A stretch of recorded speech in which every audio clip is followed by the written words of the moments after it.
This is chapter 20 of the Gospel of John, after the crucifixion.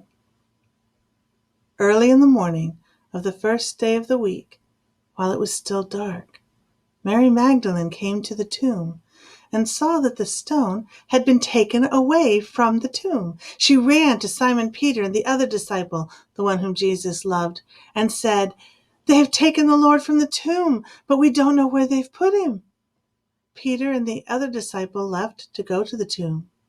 They were running together, but the other disciple ran faster than Peter and was the first to arrive at the tomb. Bending down to take a look, he saw the linen cloths lying there, but he didn't go in. Following him, Simon Peter entered the tomb and saw the linen cloths lying there. He also saw the face cloth that had been on Jesus' head. It wasn't with the other cloths, but was folded up on its own place. Then the other disciple, the one who had arrived at the tomb first, also went inside. He saw and believed. They didn't yet understand the scripture that Jesus must rise from the dead. Then the disciples returned to the place where they were staying. Mary stood outside the tomb, crying.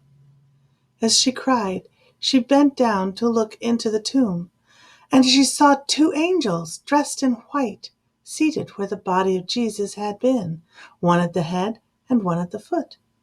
The angels asked her, "Woman, why are you crying?" She replied, "They have taken away my Lord, and I don't know where they've put him." As soon as she had said this, she turned around and saw Jesus standing there, but she didn't know it was Jesus. Jesus said to her, "Woman, why are you crying? Who are you looking for?" Thinking he was the gardener, she replied, "Sir, if you have carried him away, tell me where you have put him, and I will get him." Jesus said to her, "Mary." She turned and said to him in Aramaic, "Rabboni," which means teacher.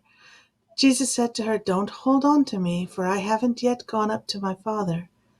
Go to my brothers and sisters and tell them, I'm going to my Father and your Father, to my God and your God." Mary Magdalene left and announced to the disciples, "I've seen the Lord," and she told them what he said to her. I'm only going to read verses 1 through 18 because the rest of the story happens later in the day or in days afterwards. So, happy Easter! God is risen. He is risen indeed.